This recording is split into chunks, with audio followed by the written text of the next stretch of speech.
లో ఆంధ్రప్రదేశ్లో మనం చూసుకున్నట్లయితే రేషన్ కార్డులకు సంబంధించి ప్రభుత్వం కీలక ప్రకటన అయితే జారీ చేసింది.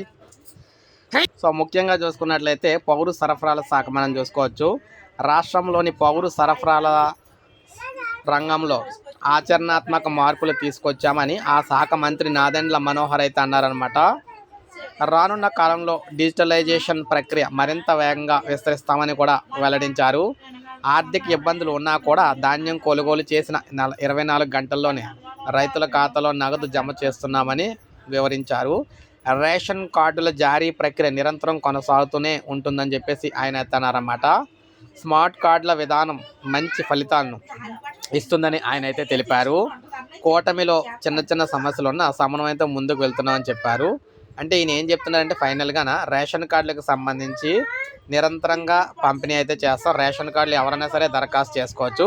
గ్రామవాడి సచివాలయంలో కొత్త రేషన్ కార్డుల కోసం ఎవరైనా దరఖాస్తు చేసుకోవచ్చు. అది నిరంతర ప్రక్రియ కొనసాగుతూ ఉంటుంది. స్మార్ట్ రేషన్ కార్డుల వల్ల రేషన్ పంపిణీ చాలామందికి అయితే బెనిఫిట్ అయింది.